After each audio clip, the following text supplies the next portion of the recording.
Reserve வங்கி வங்கிகளுக்கு கொடுக்கப்படக்கூடிய கடன்கள் மீதான வட்டி விகிதத்தை குறைச்சிருக்கு. அதாவது ரெப்போ வட்டி விகிதத்தை ரிசர்வ் வங்கி 0.25 விழுக்காடு குறைச்சிருக்காங்க. இதன் காரணமாக தனிநபர்கள் வங்கிகளிலிருந்து வாங்கக்கூடிய கடன்கள், தனிநபர் கடன், வாகன கடன், வீட்டுக் கடனுடைய வட்டி விகிதம் குறைய வாய்ப்பு ஏற்பட்டிருக்கு.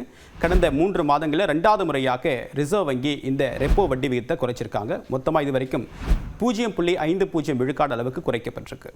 இதன் காரணமாக வீட்டுக்கடன் செலுத்தக்கூடிய நபர்களுக்கான வட்டி குறைய வாய்ப்பு இருக்கு. இன்னொன்று, புதிதாக வீட்டுக்கடன் வாங்க போறீங்க அப்படின்னா உங்களுடைய கிரெடிட் ஸ்கோர் 750க்கு மேலே இருக்குது அப்படின்னா உங்களுக்கான வட்டியும் குறையும். உதாரணத்திற்கு இதுக்கு முன்பு 8.50 விழுக்காடாக இருந்த ஒரு ஹவுசிங் லோனுடைய இன்ட்ரெஸ்ட் இனிமேல் 8.10 குறையக்கூடிய வாய்ப்பு இருக்குது. ஸோ அதன் காரணமாக இந்த வாய்ப்பை பயன்படுத்திக்கோங்க. குறிப்பாக ஏற்கனவே ஃப்ளோட்டிங் ரேட் ஆஃப் இன்ட்ரெஸ்ட் வாங்கியிருக்கக்கூடிய ஹவுசிங் லோன் கஸ்டமர்ஸ்க்கு பேங்க்கில் அப்ரோச் பண்ணிங்க அப்படின்னா உங்களுக்கும் இந்த 0.25 இன்ட்ரெஸ்ட் குறைய வாய்ப்பு இருக்குது.